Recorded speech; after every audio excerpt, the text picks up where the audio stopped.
sikiliza nikwambie kitu kimoja. Kuokoka sio jina tu, bali kuokoka ni mabadiliko ndani yako. Namaanisha nini? Maana yake ni mabadiliko kutoka katika hali ya unegative kuelekea katika hali ya uchanya. Ni mabadiliko kutoka Misri kuelekea Kanani.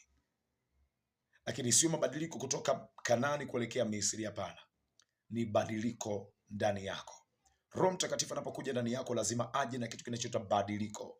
Lazima aanze kukugeuza, lazima aanze kukufinyanga, ndipo tunapoanza kuona mabadiliko ya mtu huyu.